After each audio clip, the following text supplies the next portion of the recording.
Do you want to start a podcast, but you're worried you'll sound like the podcast bros perpetuating nonsense? Or you're worried that the market is too saturated? Worry not. I have a tutorial for you that will show you all of the steps to curating a professional show that's bound to give your listeners an outstanding experience. Throughout this 7 or so episode series, I'll show you the steps I took to create my podcast and the things I've learned that have helped me remain consistent and interested in the topics I'm speaking about. Hello, and welcome back to today's episode on the How to Start a Podcast series. Today, we're discussing one of the easiest and one of the hardest phases in starting your podcast: recording and editing. Recording is the easiest step. Now that you have your mic and your software downloaded, an idea of the vibe you're going for, and your scripts ready to go, you can hit record on your software and present your scripts. Ultimately, the more effort you put into the planning phase, the easier it becomes to record. This is the easiest part and doesn't require too much explanation. Have the software, I use Audacity, click the red button, or if you record on Zoom like me, find the button that says record. We're all intelligent adults here. If I can make one suggestion in terms of presenting your information while you record, when you're speaking, you're bound to have slip ups. Instead of babbling through a sentence word for word, when you notice a slip up, start again from the beginning of the sentence in order to give yourself options in the editing process. Instead of doing multiple takes until it's perfect, I do 1.5 takes, stopping halfway through my slipped up sentence, starting over from the top, and trusting my computer magic to help me maintain audio quality. I typically get what I want to say out after 1.5 takes, but I'll continue to retake my sentence until it feels right. And if you're catching this on YouTube, my audio quality is my topmost priority over choppy or aesthetically pleasing videos because this show is a podcast at heart. When I say recording from here on out, I'm referring to recording your podcast, or else I'll specify. Perhaps one day I'll create a tutorial on how to start a YouTube channel, but for now, I'm not the best at creating eye-catching videos. I can admit that, and I'm absolutely okay with it. Since I upload my podcast to both YouTube and podcasting platforms, I also have a video component to my show. This is honestly just little old me talking to a camera, probably forgetting to blink because I place my script directly on my screen under my webcam. This is different for me because it asks me to put in slightly more effort when I'm recording as opposed to rocking it in my sweaters and elastic waistbands. I have no qualms with putting in effort, but it was a shift in the plan that I wasn't ready to let go of. If you don't want to be on video, but you want to utilize YouTube's algorithm, all you'll need is an MP4 file. You can record just your voice without having an actual video component, upload your audio file to a video editing software, I use iMovie, or you could use DaVinci Resolve, and keep it simple with a stock video clip of a looping soundbite like I have done in the past while your audio plays over top, or you can get really fancy and create a video with stock clips and B-roll footage that relate to your topic. However, in my experience, creating a video with stock footage takes even more effort than getting over your camera shyness. Now for recording an interview. If you have a guest on your podcast, you'll want to record from Zoom or another platform of the like and record the meeting itself.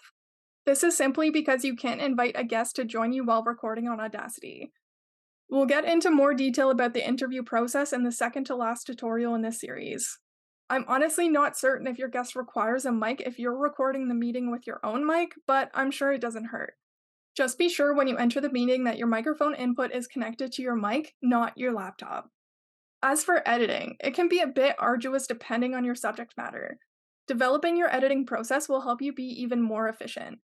That's a really fancy way to say practice makes progress, and you'll get faster over time. In the editing section of this episode, I've provided what I've learned in order to make the editing process even easier.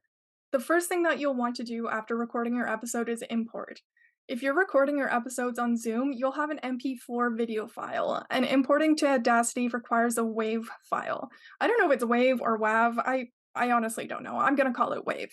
In order to convert my files and save time in the editing process, I upload my MP4 recording to iMovie, scrub through to edit out most of my mistakes, export the audio only as a WAV file, and import that to Audacity. The file is automatically imported as a stereo track that needs to be mixed down to mono. You can use the Tracks tab on your toolbar to mix your track from stereo down to mono. It's super easy. If you're skipping the video portion, you can simply record directly in Audacity and your track will already be mixed in the right format. I honestly don't know what a stereo format is compared to a mono format. All I know is that the difference comes down to editing. The main tool that I use when I'm editing my audios is background noise removal. Removing background noise can greatly improve the quality of your audio. Consider using noise reduction functions to eliminate any unwanted sounds in your recording. This is simply a tool provided on an editing software like Audacity. On the top function bar underneath the effect section, find the tool that says noise reduction, select a quiet section of your podcast to scan the noise profile, and then go back into noise reduction to apply the noise reduction. The next thing you'll want to do when editing your podcast is remove filler words. Filler words such as and like can be distracting for listeners. I can even get really creative with my filler words as well. I catch myself saying things like, but yeah, perhaps, ultimately, just maybe, that being said, and prolonged so's and ands. And honestly, it just affects the way that your listener receives your words, and it sounds a lot smoother without these filler words. It's completely human and natural to think about what you want to say next, but when it comes to audio quality, consider removing these filler words during the editing to create a smoother listening experience. If there's one thing I can say about podcasting, it's that it's made me a better speaker, for which I'm thrilled and blessed. I will also mention that it can contribute to insecurity when I listen to myself back and my voice sounds smooth like butter, and I can't actually replicate the same fluidity in my speech when I'm speaking to my friends. Although improving speech is a blessing, it's important to take breaks and not fixate on your natural speaking habits to maintain your peace of mind. The next thing to consider is removing unpleasant mouth noises. Mouth clicks, breaths, whistles, and stutters can be distracting as well.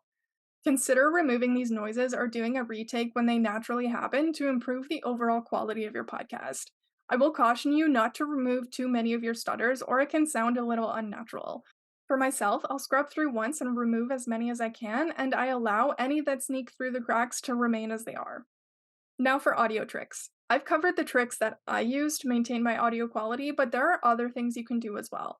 For example, I know some men who have podcasts who know how to use Audacity's tools to add more bass to their voice. There's also software you can get to de-ess your S's, like removing your S whistles. You can also get software to automatically remove any mouth noises or clicks. I, however, am comfortable with the pitch of my voice. When I whistle my S's, I can do a retake and I can scrub through to remove any mouth noises without a software. I just wanted to let you know that there are more functions than I'll be able to cover in this episode, and there are plenty of resources online to learn about all of the functions and how to use them to do really whatever you want to accomplish. And now for scrubbing through intently. Scrubbing through your audio intently during editing can help you catch any mistakes or issues. It's important to listen carefully to each episode to ensure the best possible quality of your audio and your storytelling. The more intently you scrub through the first time, the less likely you are to have to go back and make adjustments after you've finished. When I'm editing my work, I scrub through on 2 speed. Perhaps this is contradictory to my very last point about scrubbing through intently. The way I break it down, for every minute of audio, I'm spending around 2 minutes editing. So if I have an episode that's 30 minutes long, if I listen at single speed, I'll take around 60 minutes to edit. Ultimately, do what works best for you, but if I have the option to cut down any portion of my work in half, I'm going to take it. When I say scrubbing through intently, this means doing all of these tricks that I'm sharing with you simultaneously.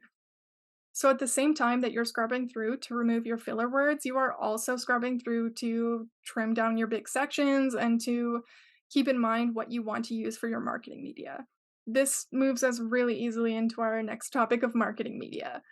Simultaneously to editing my audio, I'll scrub through to find the best nuggets of information to use for my promotions like Reels and Shorts. I find while I'm growing my audience, posting Reels and Shorts is the best way to garner attention for my episodes, as I aim to find the most clickbaity phrases I can within my episodes to create an emotional charge that leads a short form viewer to my long form content. We'll go into even more depth on the media aspect of creating your show in our next episode of this series, titled Creating Media. Now that you've recorded and edited your podcast, it's time to export. The platform I use to host my show is called Anchor, and they require an MP3 file format. It's super easy peasy to select the right file type to export when you click the File tab in your toolbar. For me, it takes a couple different times of exporting, so when I import my video file into iMovie, I edit it through, I export the MP3 file. I export the WAV file to put into Audacity, mix it one more time, and then I export from Audacity, and then I also export the video and audio formats from iMovie. So that's like 3 different times that I'm exporting, and then I can upload each of those exports to the respective platforms of YouTube and Anchor. The last thing that I have to say on this topic is backing up. When you get into the thick of things with hosting your podcast, you're going to have plenty of hefty files. With respect to saving space on your laptop, it can be a good idea to back your files up onto an external hard drive. This isn't something I felt necessary to do for myself quite yet, but I will do so in the near future. It's a good idea to have your files in a drive so that if, God forbid, anything happens to your laptop, you still have all of your data. I like to do my absolute best to only touch on things 1.5 times. While scrubbing through to remove any pauses and filler words in my recording, I'll also be scrubbing through to find a natural place to input my pre recorded promotional segment, and I'll also be scrubbing through the segments of the script I can copy and record again into a reel. This means doing all of the things simultaneously to avoid having to listen to my same words 300 times and eventually getting to the sad place of being bored of my own voice. And that wraps up our episode on recording and editing your podcast. We've covered the essential steps and shared valuable tips to make the process of editing a little bit easier. Remember that the more legwork that you put into the preparation before recording ensures a smoother editing experience. During editing, utilize tools like noise reduction and remove filler words for a better listening experience for your audience. Scrub through your audio carefully, and while you're editing, consider what you can use as marketing media to promote your episodes. Join me next time as we explore creating media for your show. Thank you so much for being here, and I'll catch you in my conclusion. Anyway, thank you so much for being here with me. If you haven't already, now is your chance to subscribe to my channel. On a weekly basis, we talk about the superpowers and setbacks of perceived flaws to develop self acceptance. We also discuss cultivating creativity with sustainable work life balance, and now we talk about podcasting. Check out the links in my description for all the ways that I can help you, and thanks again for being here. Cheers for now. That was pretty good. I'm going to retake it though. I don't feel I need to explain it.